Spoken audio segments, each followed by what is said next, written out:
स्वागत है आपका इंडिया पब्लिक खबर में और मैं हूं आपके साथ अर्जिता। बिहार चुनाव में चंद महीने बाकी हैं और इधर अब सीएम और जेडीयू मुखिया नीतीश कुमार के इस्तीफे की मांग तेजी से उठने लगी है। वजह बना है नीतीश कुमार का एक वीडियो। जी हां, बिहार के सीएम नीतीश कुमार का एक वीडियो सोशल मीडिया पर काफी तेजी से वायरल हो रहा है, जिसमें वो एक प्रोग्राम में शिरकत करने पहुंचे थे, लेकिन राष्ट्रगान बजते वक्त अपने पास में खड़े प्रधान सचिव दीपक कुमार को बार बार टोकना शुरू कर दिया। वीडियो देखकर लग रहा है जैसे नीतीश कुमार राष्ट्रगान चलते वक्त कुछ बात करने की कोशिश कर रहे थे। देखने से ऐसा भी लग रहा है कि दीपक कुमार काफी असहज नजर आ रहे हैं और इशारों में नीतीश कुमार से सावधान की मुद्रा में खड़े होने के लिए कह रहे हैं, लेकिन नीतीश इसके बावजूद दीपक कुमार को लगातार टोकते रहे। सोशल मीडिया पर वीडियो के वायरल होने के बाद नीतीश को कड़ी आलोचनाओं का सामना करना पड़ रहा है। तो वहीं अब यूपी से लेकर बिहार तक पूरा विपक्ष एनडीए को घेरने में लग चुका है। तो चलिए देखते हैं कि आखिर किसने क्या कुछ कहा और ये भी जानेंगे कि राष्ट्रगान को लेकर किस तरह के नियम और उनके उल्लंघन करने पर किन कानूनों का प्रावधान है। सीएम नीतीश कुमार के वीडियो को लेकर खास तौर पर आरजेडी सबसे ज्यादा हमलावर नजर आ रही है। इसी कड़ी में आरजेडी नेता और बिहार के पूर्व डिप्टी सीएम तेजस्वी यादव ने एक एक्स पर पोस्ट किया और लिखा कि कम से कम कृपया राष्ट्रगान का तो अपमान मत करिए माननीय मुख्यमंत्री जी। युवा, छात्र, महिला और बुजुर्गों को तो आप हर रोज अपमानित करते ही हैं। कभी महात्मा गांधी जी के शहादत दिवस पर ताली बजाकर उनकी शहादत का माखौल उड़ाते हैं, तो कभी राष्ट्रगान का। पोस्ट सजेशन, आपको याद दिला दें कि आप एक बड़े प्रदेश के मुख्यमंत्री हैं। चंद सेकंड के लिए भी आप मानसिक और शारीरिक रूप से स्थिर नहीं हैं और आपका इस तरह अचेत अवस्था में इस पद पर बने रहना प्रदेश के लिए अति चिंताजनक बात है। बिहार को बार बार यूं अपमानित मत कीजिए। तो वहीं आरजेडी के ऑफिशियल अकाउंट से भी बैक टू बैक पोस्ट की गई। इनमें से एक में लिखा था कि प्रधानमंत्री माफी मंगवाओ, नीतीश कुमार माफी मांगो, राष्ट्रगान का ये अपमान नहीं सहेगा हिंदुस्तान। अब बीजेपी का राष्ट्रवाद कहां विश्राम करने चला गया। नीतीश कुमार द्वारा राष्ट्रगान के अपमान पर अपना मुंह खोलने में बीजेपी की घिघी क्यों बंद रही है। दुनिया भर को राष्ट्रवाद पर प्रवचन देने वाली बीजेपी ने अब अपने मुंह में दही क्यों जमा लिया है। एक और पोस्ट में लिखा था कि राष्ट्रगान का अपमान कतई सहन नहीं किया जाएगा। संवैधानिक पद पर बैठे किसी व्यक्ति द्वारा अगर राष्ट्रगान का जानबूझकर अपमान किया जाए, ये तो पूरी तरह से अनुचित है, दुर्भाग्यपूर्ण है। मुख्यमंत्री नीतीश कुमार ने जानबूझकर राष्ट्रगान का अपमान किया है, ये सभी ने देखा। समस्त देशवासियों से इसके लिए उन्हें माफी मांगनी चाहिए। तो वहीं बिहार विधानसभा में भी सीएम नीतीश कुमार के राष्ट्रगान के अपमान करने के मुद्दे पर जोरदार हंगामा हुआ। सुबह सदन की कार्यवाही सिर्फ 8 मिनट ही चल पाई। 2 बजे कार्यवाही दोबारा शुरू होते ही विधानसभा में विपक्ष के विधायक लगातार हंगामा करते रहे। सदन के अंदर सीएम और तेजस्वी नहीं थे, सिर्फ तेज प्रताप यादव मौजूद थे। दोनों डिप्टी सीएम भी सदन में नहीं थे। सदन के अंदर और बाहर विपक्ष ने पोस्टर लेकर जमकर प्रदर्शन किया। कार्यवाही शुरू होने से पहले सीएम नीतीश कुमार के इस्तीफे की मांग को लेकर भी पोर्टिको में आरजेडी के विधायकों ने प्रदर्शन किया। इस दौरान नेता प्रतिपक्ष तेजस्वी यादव भी हाथ में बैनर लिए खड़े दिखे। इन सबके बीच राबड़ी देवी ने भी सीएम नीतीश कुमार पर हमला बोलते हुए कहा कि उन्हें इस्तीफा दे देना चाहिए और अपने बेटे को मुख्यमंत्री बना देना चाहिए। उनका दिमाग काम नहीं कर रहा है। देश में राष्ट्रगान का इस तरह अपमान किसी और ने कभी नहीं किया। अगर हमने किया होता तो कौन जानता है कि क्या होता। वहीं इस मामले पर आरजेडी सांसद मनोज झा ने प्रधानमंत्री नरेंद्र मोदी से सवाल करते हुए कहा कि आरजेडी के नेताओं को, खासकर तेजस्वी जी को नीतीश कुमार जी की चिंता भी होती है।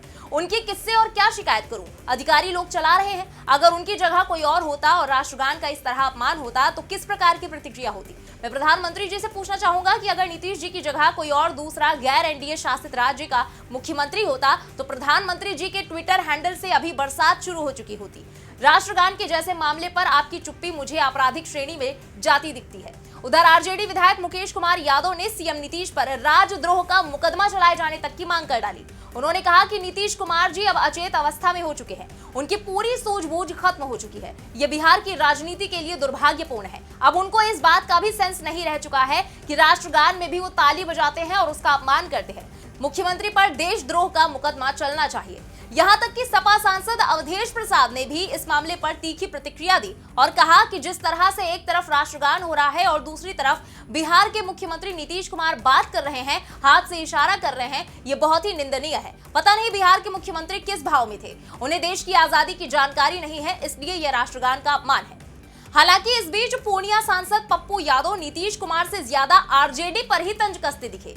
उन्होंने कहा कि हर चीज की तरह राष्ट्रगान भी सम्मान के लिए है। हमारे मुख्यमंत्री राष्ट्रगान के दौरान बैठे नहीं थे, राष्ट्रगान हो रहा था। उन्होंने बस मुख्य सचिव दीपक जी को इशारा किया जो उनके बगल में बैठे थे। मैंने बार बार कहा है कि हर चीज का राजनीतिकरण नहीं किया जाना चाहिए, न ही हर गलती की आलोचना की जानी चाहिए। मैंने कई बार कहा कि बूढ़े, बच्चे, पागल और जानवर का भी कभी भी सम्मान कम नहीं करना चाहिए। देखिए, नरेंद्र मोदी जी भी 75 साल के हो गए। आगे तेजस्वी का जिक्र करते हुए कहा कि जब तेजस्वी यादव डिप्टी सीएम थे तब सदन में महिलाओं पर जो बात हुई थी उस पर ट्वीट किए थे। पिता लालू यादव जी से कोई भूल हो जाती है तो क्या माने उसको गलती।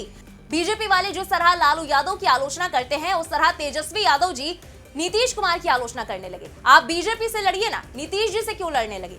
वहीं दूसरी तरफ एनडीए की तरफ से भी अब विपक्ष के आरोपों पर डैमेज कंट्रोल तेज हो गया है। एनडीए के अहम सहयोगी दल हिंदुस्तानी आवाम मोर्चा के चीफ और केंद्रीय मंत्री जीतन राम मांझी ने एक्स पर लिखा कि बिहार सहित देश का अपमान करने वाले लोग बिहार के माननीय मुख्यमंत्री नीतीश कुमार जी पर सवाल उठा रहे हैं। वैसे लोगों को मैं बता दूं कि लालू जी एंड कंपनी ने हमारे बिहार राज्य के नाम को गाली बना दिया था, पर नीतीश कुमार जी ही हैं जिन्होंने बिहार को अंतर्राष्ट्रीय मंच पर सम्मान दिलाया। एक तरफ जहां लालू जी के शासनकाल को याद कर बिहार के लोग थर्रा जाते हैं, तो वहीं दूसरी तरफ नीतीश कुमार जी कल भी बिहार के चहेते थे, आज भी हैं और आगे भी रहेंगे। नीतीश कुमार बिहार के सम्मान है।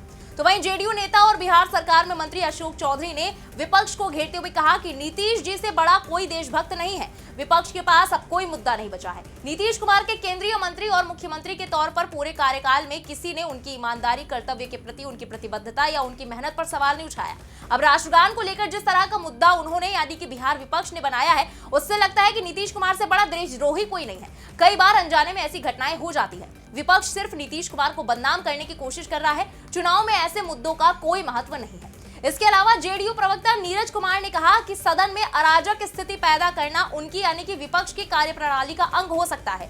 तेजस्वी के पिता सजा याफ्ता है। आपके पुरखों ने आजादी की लड़ाई लड़ी। नीतीश कुमार जी के पिता ने आजादी की लड़ाई लड़ी। नीतीश कुमार ने स्वतंत्रता सेनानी के परिवार को परिचय पत्र दिया। आपने स्वतंत्रता सेनानियों के लिए क्या किया यही बता दीजिए और इस तरह से व्यक्तिगत हमला मत करिए। ऐसा करके आप नीतीश कुमार के व्यक्तित्व को कमतर करना चाह रहे हैं, जो बिहार की जनता बखूबी समझती है। 19 सेकंड के वीडियो में आप समग्रता में किसी व्यक्ति के राजनीतिक जीवन का मूल्यांकन नहीं कर सकते। दरअसल हाल ही में सीएम पाटलिपुत्र खेल परिसर में सेपक टाकरा वर्ल्ड कप 2025 का उद्घाटन करने पहुंचे थे। खबरों के मुताबिक सीएम के पहुंचने के बाद राष्ट्रगान बजाया जाना था, लेकिन उन्होंने राष्ट्रगान को शुरू होने से पहले ही रुकवा दिया। उन्होंने मंच से इशारों में कहा कि पहले स्टेडियम का चक्कर लगाकर आते हैं, फिर शुरू कीजिएगा। सीएम का संकेत मिलते ही मंत्री विजय चौधरी ने राष्ट्रगान बंद करा दिया। राष्ट्रगान रुकवाने के बाद वो स्टेडियम का चक्कर लगाने के लिए निकल गए। फिर कुछ देर बाद मंच पर लौट कर आए। फिर से राष्ट्रगान शुरू हुआ और इस दौरान नीतीश कुमार हाथ हिलाकर लोगों का अभिवादन करते रहे। जब प्रधान सचिव दीपक कुमार ने ये देखा तो उन्होंने हाथ देकर रोकना चाहा, उन्हें सावधान मुद्रा में रहने का इशारा किया, लेकिन वो तब भी नहीं माने और पत्रकारों की तरफ देखकर प्रणाम करने लगे। गौर करने वाली बात यह है कि इससे पहले भी नीतीश कुमार कई बार अजीबोगरीब चीजें करते नजर आ चुके हैं, जिस पर विपक्ष पहले भी जमकर उनका घेराव कर चुका है। ऐसे ही होली मिलन समारोह के दौरान सीएम नीतीश कुमार बीजेपी सांसद रविशंकर प्रसाद के पैर छूने के लिए झुके थे। हालांकि बीजेपी सांसद ने मुख्यमंत्री को रोक दिया। पास ही खड़े जेडीयू के कार्यकारी अध्यक्ष संजय झा ने भी सीएम का हाथ पकड़ लिया। इसके बाद नीतीश कुमार ने रविशंकर को गले लगा लिया। यह आपको बता दें कि नीतीश कुमार रविशंकर प्रसाद से 4 साल ही बड़े हैं। वहीं इसके पहले सीएम नीतीश कुमार ने 2 बार प्रधानमंत्री नरेंद्र मोदी के पैर छूने की भी कोशिश की थी। पहली बार 7 जून 2024 को जब दिल्ली में नीतीश कुमार ने पीएम मोदी के पैर छुए थे। मौका था लोकसभा चुनाव के नतीजों के बाद दिल्ली में एनडीए की बैठक का। फिर दूसरी बार 13 नवंबर 2024 को जब पीएम दरभंगा एम्स के शिलान्यास कार्यक्रम में आए थे। इस दौरान अपना भाषण खत्म करके सीएम अपनी कुर्सी की ओर जा रहे थे, बीच में रुके और पीएम मोदी के पैर छू लिए। और तो और पटना में भी जब बापू के लिए श्रद्धांजलि सभा का आयोजन हुआ, यहाँ भी सीएम नीतीश कुमार महात्मा गांधी को श्रद्धांजलि देने के बाद ताली बजाने लगे। विधानसभा स्पीकर नंद किशोर यादव ने उन्हें रोका। इस दौरान डिप्टी सीएम विजय सिन्हा भी काफी कंफ्यूज दिखे। उन्होंने भी ताली बजाने के लिए हाथ तो उठाए, लेकिन बाद में फिर नीचे भी कर लिए। अब जरा ये भी जान लीजिए कि राष्ट्रगान के अपमान की जो बात उठी है उसके लिए क्या सजा दिए जाने का प्रावधान है। भारतीय राष्ट्रीय ध्वज संहिता के तहत राष्ट्रगान के नियमों को बताया गया है। राष्ट्रगान के दौरान अगर कोई व्यक्ति खड़ा नहीं होता तो उसे गैर संवैधानिक व्यवहार के तौर पर देखा जाता है। राष्ट्रगान में शब्द या संगीत किसी भी प्रकार के परिवर्तन की अनुमति नहीं है। अगर कोई व्यक्ति जानबूझकर राष्ट्रगान का अपमान करता है तो उसे दंडित किया जा सकता है। इसे राष्ट्रीय प्रतीकों का अपमान माना जाता है, जो कि भारतीय कानून के तहत आपराधिक कृत्य है। भारतीय न्याय संहिता के तहत उस पर जुर्माना या फिर 3 साल की सजा और या फिर दोनों भी लग सकते हैं। साथ ही संविधान के अनुच्छेद 51A के अनुसार सभी नागरिकों को राष्ट्रगान का सम्मान करना जरूरी है। बहरहाल सीएम नीतीश कुमार ने ये सब कुछ जो भी किया वो जाने अनजाने किया या फिर जानबूझकर, ये तो कहना मुश्किल है। और इस पर अब आगे क्या कुछ होता है ये भी भविष्य की बात है। लेकिन एक बात तो तय है कि चुनावी मौसम में नीतीश कुमार की ये हरकत एक और बड़ी चूक की तरह बीजेपी के लिए गले की फांस जरूर बन गई है। फिलहाल इस पूरे मुद्दे पर आपकी क्या राय है, कमेंट में लिखकर जरूर बताएं। बने रहें इंडिया पब्लिक खबर के साथ। हमारे यूट्यूब चैनल को सब्सक्राइब करें, बेल आइकन दबाना बिल्कुल ना भूलें।